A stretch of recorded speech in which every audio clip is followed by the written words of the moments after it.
Welcome to everyone. बर्तमान आसतु आज class रे आमे माने पढ़िबा बहुभाषी परिस्थिति ओडिया भाषार पठन और भाव ग्रहण में असुविधार कारण। विशेषकर देखा गले यह क्लास गुड़िक राज्य सरकार द्वारा आयोजित करा समस्त प्रकार प्रवेशिका और निजुक्तिमूलक परीक्षा जो परीक्षा गुड़िक कि ओडिया पेडागोजी क्वेश्चन आसुच्छी से समस्त एग्जाम यह उपयोगी एवं जो पिला सीटी कर ओडिया शिक्षा मनोविज्ञान विषय अंतर्गत और से विशेष उपयोगी। पूर्ववर्ती क्लास गुड़िक ओडिया शिक्षा मनोविज्ञान अन्यान्य विभाग गुड़िक आलोचना करा विभाग गुड़िक आप जानवाक चाहते से क्लास गुड़िक देखि नियंतु। वर्तमान आज आसतु आमे माने पढ़िबा बहुभाषी परिस्थिति ओडिया भाषार पठन और भाव ग्रहण में असुविधार कारण। जदि आपण मानक आम क्लास टी भल लगुच तेज प्रथम चैनल टी को सब्सक्राइब कर नियंतु। प्रथम आसतु आम माने देखिबा बहुभाषी परिस्थिति ओडिया भाषार पठन भाव ग्रहण में असुविधार कारण। यार अर्थ कौन? बहुभाषी परिस्थिति अर्थात गोटे स्थान में बहुत भाषा कह गोटे भाषा नुहे अधिक भाषा कह जपरी आम जो ओडिशा आंध्र सीमांत रही से बसवास कर जो लोक मैंने पिला रही उभय ओडिया और आंध्रर तेलुगु तमिल भाषा शिखि था जानी था कहीं से बॉर्डर से भाषा कहुई सेठिकार लोक मान भाषा से तेणुक ये बहुभाषी परिस्थिति ओडिया भाषार पठन तो से आंचलिक भाषा भाव तेलुगु तमिल जानले किंतु जेहेतु ओडिशार अधिवासी से ओडिया भाषा जानवा आवश्यकता रही तो किभली भाव में जानवे और असुविधा कौन रोचे किभली भाव में निराकरण करा वर्तमान आम जाना। भाव ग्रहण अर्थात बुझीपर किभली से मत कौन असुविधा रही है तार दूरीकरण किभली हो पार। ओडिशा रे 62 प्रकार आदिवासी मध्य 32 प्रकार आदिवासी निज भाषा कथबार्ता होता है अर्थात आम ये जानले ओडिशा रे 62 प्रकार आदिवासी रही मध्य 32 प्रकार निज भाषा कथबार्ता होती। बहुभाषी शिक्षा केवल आदिवासी भाषा पाठ पढ़ाइबा कथा नुहे बरं प्राथमिक विद्यालय शेष होगा बेलू पिला निज मातृभाषा ओडिया एवं इंग्राजी दक्षता हासिल कर अर्थात बहुभाषी ना आम जो कहते कि बहुभाषी परिस्थिति केवल जो आंध्र सीमांत तेलुगु तमिल थी ताहा नुहे। बहुभाषी कहले बहुत भाषा पिला किभली भाव में शिखि अर्थात तार मातृभाषा जानथिबो ता सहित ओडिया जानथिबो एवं इंग्राजी जानथिबो। गोटे हूँ मातृभाषा ताकू छाड़ी आउ दुईटी भाषा जानथिबा दरकार ताकू बहुभाषी दक्षता कहुचे। बहुभाषी क्षेत्र में ओडिया भाषा पठन एक समस्या कारण शिक्षार्थी ओडिया भाषा विभिन्न शब्द गुड़ी को शुद्ध भाव में उच्चारण करें ना ठीक जमी आदिवासी मैंने मातृभाषा अलग ओडिया भाषा अलग से ओडिशा आंध्र सीमांत जो मैंने रही से कौन मातृभाषा ओडिया मातृभाषा कि तेलुगु तमिल शिखि जाता तेणुक से सामान समस्या सृष्टि होता है। वर्ण लिपि मात्रार चिन्हट उत्तम रूपे करें ना प्रसंग निहित धारणा को तथ्य को हृदयंगम करें ना अर्थात से पिलाटी जब तेलुगु तमिल भाषा प्रथम छुआ बेलू जानी आदिवासी भाषा से जानव तेज ओडिया भाषा से केमती जानव ओडिया भाषार वर्णलिपि केमती सहज चिन्ह पार ना।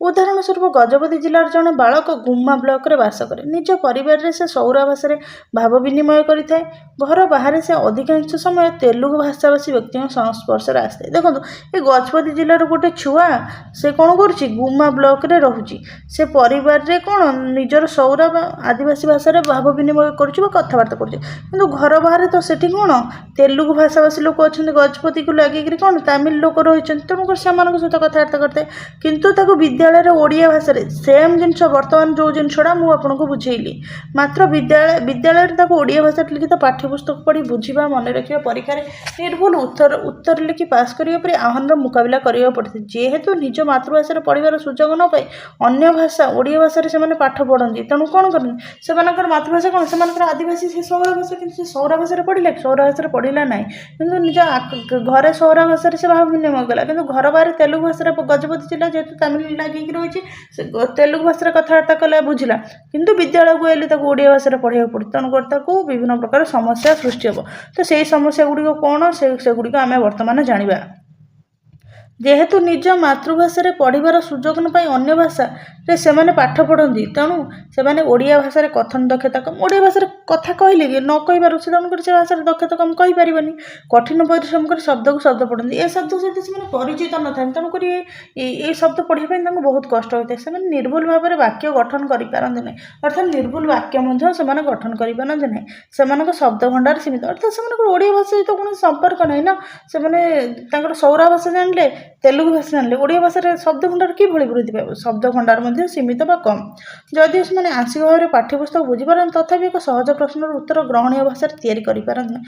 ଅର୍ଥାତ୍ ସେଇ ଭାଷାଟି ସହିତ ସେମାନଙ୍କର ଅଙ୍ଗାଙ୍ଗୀ ଭାବେ ଜଡ଼ିତ ନଥାନ୍ତି, ସେମାନେ ତାକୁ ଅଧିକ ବ୍ୟବହାର କରିନଥାନ୍ତି, ସେମାନଙ୍କର ଶବ୍ଦ ଭଣ୍ଡାର କମ୍ ଥାଏ। ତେଣୁକରି ତାର କଷ୍ଟ କରି ପଢ଼ିଲେ ମଧ୍ୟ ସାଧାରଣ ଉତ୍ତରଟି ଦେବା ପାଇଁ ସେମାନେ କ'ଣ ସୃଜନାତ୍ମକ ଶକ୍ତି ସେମାନଙ୍କର ବୃଦ୍ଧି ପାଇନଥାଏ, ସେମାନଙ୍କ ପାଖରେ ଭାଷା ଭଣ୍ଡାର ନଥାଏ, ସେମାନେ ସେ ପ୍ରଶ୍ନର ଉତ୍ତର ଦେଇପାରନ୍ତି ନାହିଁ। ଅଧିକାଂଶ ବିଦ୍ୟାଳୟରେ ବିଭିନ୍ନ ଭାଷା କହୁଥିବା ଶିକ୍ଷାର୍ଥୀମାନେ ପଢ଼ିବା ଓ ବୁଝିପାରିବା ପରୀକ୍ଷଣରେ ଅକୃତକାର୍ଯ୍ୟ ହୁଅନ୍ତି। ଅର୍ଥାତ୍ ଏଇ ପିଲାମାନେ କ'ଣ କରନ୍ତି? ପଢ଼ିବା ଆଉ ବୁଝିବା କାର୍ଯ୍ୟରେ ଅକୃତକାର୍ଯ୍ୟ ହୁଅନ୍ତି, ଭଲସେ ପଢ଼ିପାରନ୍ତିନି, ଭଲସେ ବୁଝିପାରନ୍ତି ନାହିଁ। କାହିଁକିନା ସେମାନେ ସେଇ ଭାଷା ସହିତ ବିଶେଷ ଭାବରେ ଜଡ଼ିତ ହେଲେ ନାହିଁ ନା। କିନ୍ତୁ ତାଙ୍କୁ ଯଦି ସେଇ ପିଲାଙ୍କୁ ଯଦି ସୌରା ଭାଷା କି ତେଲୁଗୁ ଭାଷା କୁହାଯିବ, ତ ସେଥିରେ ସେ ପଢ଼ିବା ବୁଝିବା ଲେଖିବାରେ ସେମାନେ ମାହିର ହେଇଥିବେ। ପଢ଼ିବା ସମୟରେ ପଢ଼ୁଥିବା ବିଷୟକୁ ପିଲାଟି ବୁଝୁଥିବା ଦରକାର, ତା ନହେଲେ ପଢ଼ିବା କାମଟି ନିରର୍ଥକ ହେବ। ବହିର ପାଠ ସହିତ ସମ୍ପୃକ୍ତ କିଛି ଛବି ଦିଆଯାଇଥାଏ, ତ ପିଲାଟି ଯାହା ପଢ଼ିବା ସାଙ୍ଗରେ ସେ ବିଷୟକୁ ବୁଝିବା ଦରକାର, ନହେଲେ କ'ଣ ତାର ପଢ଼ାଟା ସାର୍ଥକ ହେବ ନାହିଁ। ପିଲାଟି ବହି ପଢ଼ିବା ବେଳେ ଏ ଛବି ସବୁକୁ ମଧ୍ୟ ଦେଖୁଥାଏ। ଯଦି ପିଲାଟି ଯେତେବେଳେ ବହି ପଢ଼େ, ଛବି ଗୁଡ଼ିକୁ ମଧ୍ୟ ଦେଖିଥାଏ। ଏହି ଛବି ଦେଖିବା ଦ୍ୱାରା ସେ ପାଠକୁ ଭଲ ଭାବରେ ବୁଝିପାରେ। ଅର୍ଥାତ୍ ଦେଖନ୍ତୁ, ଗୋଟେ ବଲ୍ଟେ ଥୁଆ ହେଇଛି, ତ ଏଠି ଗୋଟେ ବଲ୍ର ଚିତ୍ର ଦିଆଯାଇଛି, ତ ଏଠି ବଲ୍ ଲେଖାଯାଇଛି। ତ ପିଲାଟି ଯେତେବେଳେ ବଲ୍ ପଢ଼ିବ, ତ এই ଚିତ୍ରଟି ଦେଖିବ, ଚିତ୍ରଟି ଦେଖିଲେ ସେ ଭଲ ଭାବରେ ବୁଝିବ, କାହିଁକିନା ତାର ଜ୍ଞାନ ଥିବ। ଗୋଟେ ଛବି ଦେଖିଲେ ତାର ବଲ୍ଟେ ସେ ଦେଖିଥିବ, ବଲ୍ କଥା ମନେ ପଡ଼ିବ, ତାର ସହଜରେ ମନେ ରହିବ। ତେଣୁକରି ଚିତ୍ର ଦେଖି ପଢ଼ୁଥିବ, ଗୋଟେ ଚିତ୍ର ଦେଖିଲେ ତାର ସହଜରେ ମନେ ରହିବ, ବୁଝିପାରିବ। ଆଉ ଏକ କଥା ହେଉଛି, ପିଲାର ପୂର୍ବ ଜ୍ଞାନ ଓ ପୂର୍ବାନୁଭୂତି। ପଢ଼ୁଥିବା ପାଠରେ ବ୍ୟବହୃତ କିଛି ଶବ୍ଦ ଯଦି ପିଲା ଆଗରୁ ଜାଣିଥାଏ, ତ ବର୍ଣ୍ଣିତ ଘଟଣା ସମ୍ପର୍କରେ ତାର ପୂର୍ବ କିଛି ଅଭିଜ୍ଞତା କିଛି ଥାଏ, ତେବେ ପିଲାର ଭାବବୋଧ ବେଶ ସହଜ ହୋଇଥାଏ। ଅର୍ଥାତ୍ ପୂର୍ବରୁ ପିଲାର ଯଦି ଅଭିଜ୍ଞତା ଥିବ, ତା ସମ୍ପର୍କରେ ଜାଣିଥିବ। ଅର୍ଥାତ୍ ଗୋଟେ ବଲ୍ ପଢ଼ୁଛି ପିଲାଟି, ଯଦି ପିଲାଟି ବଲ୍ରେ ଖେଳିଥିବ କିମ୍ବା ବଲ୍ ଧରିଥିବ, ତ ସେଇଟା ସହଜରେ ସେ ବୁଝିପାରିବ। ତାର ଅଭିଜ୍ଞତା ଓ ଭାବବୋଧ ଥିଲେ ସେ ସହଜରେ ଜାଣିପାରିବ। ଆମକୁ ମନେ ରଖିବା ହେବ ଯେ ବୁଝିବା କାମଟି ପଠନଠାରୁ ବିଚ୍ଛିନ୍ନ ହୋଇନଥାଏ। ଅର୍ଥାତ୍ ପଢ଼ିବା ସାଙ୍ଗରେ ବୁଝିବା, ସେଇଟା ଉଭୟ ଅଲଗା ନୁହେଁ, ଉଭୟ ଅଙ୍ଗାଙ୍ଗୀ ଭାବେ ଜଡ଼ିତ। ପଢ଼ୁଥିବା ସହିତ ବୁଝିବା କାମଟି ଏକା ସାଙ୍ଗରେ ସମତାଳେ ଚାଲିଥାଏ। ଅର୍ଥାତ୍ ପିଲାଟି ଯେତେବେଳେ ବଲ୍ ପଢ଼ିବ, ବଲ୍ ପଢ଼ିଲେ ପିଲାଟି ପଢ଼ିବ ବଲ୍ ଆଉ ବୁଝିବ। ବଲ୍ଟା ହେଉଛି ଏମିତି ଗୋଟେ ଗୋଲାକାର ବସ୍ତୁ, ଏହାଦ୍ୱାରା ଖେଳାଯାଏ, ପିଲାଟି ବୁଝୁଥିବ। ପଢ଼ିବା ସାଙ୍ଗରେ ବୁଝିବା କାମଟି ଉଭୟ ଭାବରେ ଚାଲିଥାଏ। ଦୁଇ ଜଣ ଶିକ୍ଷାର୍ଥୀ ଏକା ଜିନିଷ ପଢ଼ି ଅଲଗା ଅଲଗା ଭାବରେ ବୁଝନ୍ତି। ଅର୍ଥାତ୍ ଗୋଟେ ପିଲା ବଲ୍ ପଢ଼ିକି ତାକୁ ବଲ୍ ଖେଳନା ବୋଲିକିରି ବୁଝିପାରେ, କିନ୍ତୁ ଆଉ ଗୋଟେ ପିଲା ଯଦି ସେ ବଲ୍କୁ ପଢ଼ିକିରି ବଲ୍କୁ ଗୋଟେ କମଳା ଲେମ୍ବୁ ବୋଲିକିରି ମଧ୍ୟ ବୁଝିପାରେ। ତେଣୁକରି ଉଭୟ ଶିକ୍ଷାର୍ଥୀଙ୍କ କ୍ଷେତ୍ରରେ କ'ଣ ହୋଇପାରେ ନା, ପଢ଼ିବା ଏବଂ ବୁଝିବା ଉଭୟ ଅଲଗା ଅଲଗା ହୋଇପାରେ। ତ ଭିନ୍ନ ଭିନ୍ନ ଶିକ୍ଷାର୍ଥୀ ତାର ଅର୍ଥ ଭିନ୍ନ ଭିନ୍ନ ବୋଲି ବୁଝିପାରନ୍ତି। ଜଣେ ଏହାକୁ ବଲ୍ ବୋଲି ବୁଝିଲା, ଜଣେ କମଳା ଲେମ୍ବୁ ବୁଝିଲା, ଜଣେ ଆଳୁ ବୁଝିଲା, ଆଉ ଜଣେ କ'ଣ ବିଭିନ୍ନ ଗୋଲାକାର ବସ୍ତୁ ଯେପରି ଲାଇଟ୍ର ବଲ୍ ବୋଲିକି ବୁଝିଲା। ପିଲାମାନଙ୍କ କ୍ଷେତ୍ରରେ ଅଲଗା ଅଲଗା ମଧ୍ୟ ବୁଝିପାରିଥାନ୍ତି, କିନ୍ତୁ ତାଙ୍କର ଭାବଗ୍ରହଣ ଅଳ୍ପ ପରିମାଣରେ ପୃଥକ ହୋଇପାରେ। ଏହି କାରଣରୁ ଗୋଟିଏ ଜିନିଷକୁ ଏକାଠି ପଢ଼ି ଆଲୋଚନା କରିବାର ଆବଶ୍ୟକତା ଅଛି। ତେଣୁକରି ଗୋଟିଏ ଜିନିଷକୁ ସବୁ ପିଲାଙ୍କୁ ବସାଇ ଏକାଠି ପଢ଼ାଇକି ସେମାନଙ୍କୁ ବୁଝାଇବାର ଦରକାର ଅଛି। ପଠନ କରିସାରିବା ଶିକ୍ଷାର୍ଥୀ ସେଥିରୁ କିଛି ନ ବୁଝିବା ବା ଅଳ୍ପ ବୁଝିବା କେତେ ଗୁଡ଼ିଏ କାରଣ ଉପରେ ନିର୍ଭର କରେ। ତ ପିଲାଟି ପଢ଼ିବା ପରେ ସେଥିରୁ କିଛିଟା ନ ବୁଝିବା କି ଅଳ୍ପ ବୁଝିବା, କିଛି ଗୋଟେ କାରଣ ଅଛି, ତା ଉପରେ ନିର୍ଭର କରୁଛି। ସେ କାରଣ ଗୁଡ଼ିକ କ'ଣ ଜାଣିବା। ପଠନ ଏକ ସାଂସ୍କୃତିକ ଓ ସାମାଜିକ ପ୍ରକ୍ରିୟା। ପଠନ ଆମର ସଂସ୍କୃତି ସହିତ ଜଡ଼ିତ। ପଢ଼ିବା ସମାଜ ସହିତ ଜଡ଼ିତ, କାହିଁକିନା ପିଲାଟି ଯେତେବେଳେ ସମାଜରେ ବସବାସ କରିଥାଏ, ସମାଜରୁ କିଛି ଶିଖିଥାଏ, ସମାଜ ସହିତ ତାର ଜଡ଼ିତ ଅଛି। ପଢ଼ି ଜାଣିବା ପାଇଁ ପୂର୍ବ ଜ୍ଞାନ, ପୂର୍ବ ଅନୁଭୂତିର ମୁଖ୍ୟ ଭୂମିକା ରହିଛି। ଅର୍ଥାତ୍ ଗୋଟେ ବଲ୍ ପିଲା ଖେଳିବାକୁ ଦେଲେ, ସେ ପଢ଼ିବା ବୁଝିବା ପାଇଁ ପୂର୍ବ ଜ୍ଞାନ, ପୂର୍ବ ଅଭିଜ୍ଞତାର ଆବଶ୍ୟକତା ରହିଛି। ସେ ପୂର୍ବରୁ ବଲ୍ ଦେଖିଥିବ, ଖେଳିଥିବ, ତାର ବ୍ୟବହାର କରିଥିବ, ତ ସେ ଜାଣିବାର ଆବଶ୍ୟକତା ମଧ୍ୟ ରହିଛି। ପ୍ରତ୍ୟେକ ସ୍ତରରେ ପଠନ ଦକ୍ଷତାର ବିକାଶ ପାଇଁ ଅନ୍ୟମାନଙ୍କ ସହିତ ଭାବର ଆଦାନ ପ୍ରଦାନ ଆବଶ୍ୟକ। ତ ଏଇ ପଠନ ଦକ୍ଷତାର ପଢ଼ିବାର ବିକାଶ ପାଇଁ ଅନ୍ୟମାନଙ୍କ ସହିତ ଭାବର ଆଦାନ ପ୍ରଦାନ, ଅର୍ଥାତ୍ ସେଇ ଓଡ଼ିଆ ଭାଷାରେ ଗୋଟେ ପିଲାଟି ଆଉ ଗୋଟେ ପିଲାକୁ କଥା କହିବ, ସେ ତାର କଥାକୁ ଶୁଣିବ, ଏ ତାର ମନର ଭାବକୁ ପ୍ରକାଶ କରିବ, ସେଇ ଭାଷାରେ ଆଲୋଚନା କରିବେ, କିଛି କଥାବାର୍ତ୍ତା ହେବେ। ତ ଗୋଟିଏ ଭାଷାରେ ଜାଣିବା ପାଇଁ ପଠନ ଦକ୍ଷତାର ବିକାଶ ପାଇଁ ଅନ୍ୟ ଜଣଙ୍କ ସହିତ ଭାବର ଆଦାନ ପ୍ରଦାନ ଆବଶ୍ୟକ ରହିଛି। ପଠନ ପାଇଁ ଗଭୀର ଭାବେ ଚିନ୍ତା କରିବା ଜରୁରୀ। ଗବେଷଣାରେ ଜଣାପଡ଼େ ଯେ ପଠନ ବ୍ୟକ୍ତିର ମାନସିକ ପ୍ରକ୍ରିୟାର ପରିଣତି। ଅର୍ଥାତ୍ ପିଲାଟା କେତେ ପଢ଼ିପାରୁଛି, କେତେ ସମୟ ପଢ଼ିପାରୁଛି, ତା ମାନସିକ ପ୍ରକ୍ରିୟାର ପରିଣତି। ଅର୍ଥାତ୍ ସେ ଯଦି ମାନସିକ ଭାବେ ପ୍ରସ୍ତୁତ ଥିବ, ଠିକ୍ ସେ ପଢ଼ିପାରିବ, ଅଧିକ ସମୟ ପଢ଼ିପାରିବ। ଯଦି ମାନସିକ ଭାବେ ପ୍ରସ୍ତୁତ ନଥିବ, ପଢ଼ିପାରିବ ନାହିଁ। ପାଠକମାନେ ତାଙ୍କ ପୂର୍ବ ଜ୍ଞାନ ଓ ପାଠ୍ୟପୁସ୍ତକର ଅର୍ଥ ବୁଝିବା ଉପରେ ବିଶ୍ୱାସ କରନ୍ତି। ପାଠକମାନେ କ'ଣ କରନ୍ତି, ପୂର୍ବ ଜ୍ଞାନ ଏମିତି କହିଲି ବଲ୍ରେ ସେ ଖେଳିଥିବ, ବଲ୍କୁ ଧରିଥିବ, ବଲ୍ର ବ୍ୟବହାର ଜାଣିଥିବ, ତ ତା'ର ପୂର୍ବ ଜ୍ଞାନ ଆଉ ପାଠ୍ୟପୁସ୍ତକର ଅର୍ଥ ବୁଝିବା। ତ ବହିରୁ ଦେଖିକିରି ଲ ବୋଲିକିରି ଲେଖା ଥିବ, ଗୋଟେ ଚିତ୍ର ଥିବ, ତାକୁ ଦେଖିକି ସେ ବୁଝିଥାଏ। ତାହା ଉପରେ ପାଠକମାନେ ବିଶ୍ୱାସ କରନ୍ତି। ପୂର୍ବ ଜ୍ଞାନ ଆଉ ପାଠ୍ୟପୁସ୍ତକର ଅର୍ଥ। ଶିଶୁର ପରିବେଶ ଯଦି ଭାଷା ଅନୁଭୂତିରେ ପରିପୂର୍ଣ୍ଣ, ତାହା ପଠନ ଦକ୍ଷତାର ବିଶେଷ ବିକାଶରେ ସହାୟକ। ଅର୍ଥାତ୍ ଶିଶୁର ପରିବେଶ ଅର୍ଥାତ୍ ତା ପରିବେଶରେ ଯଦି ସେଇ ଭାଷା କୁହାଯାଉଥିବ, ସେ ଶବ୍ଦ କୁହାଯାଉଥିବ, ତେବେ ତାହେଲେ ତା'ର ପଢ଼ିବାର ଆଗ୍ରହ ବୃଦ୍ଧି ପାଇବ ଏବଂ ସହଜରେ ପଢ଼ିପାରିବ, ଜାଣିପାରିବ। ବହୁଭାଷୀ କ୍ଷେତ୍ରରେ ପିଲାମାନେ ପଢ଼ି ଅର୍ଥ ବୁଝିବା ପାଇଁ 4ଟି ବିଷୟ ପ୍ରତି ଧ୍ୟାନ ଦେବା ଉଚିତ। ତ ଏଇ ଯେଉଁ ବହୁଭାଷୀ କ୍ଷେତ୍ରରେ ପିଲାମାନେ ଗୋଟେ ବିଷୟକୁ ପଢ଼ି ବୁଝିବା ପାଇଁ 4ଟି କ୍ଷେତ୍ର ଅଛି, 4ଟି ବିଷୟ ଅଛି, ତା ପ୍ରତି ଅଧିକ ଧ୍ୟାନ ଦେବାର ଆବଶ୍ୟକତା ଅଛି। ସେଇ 4ଟି ବିଷୟ କ'ଣ ଆମେ ଜାଣିବା।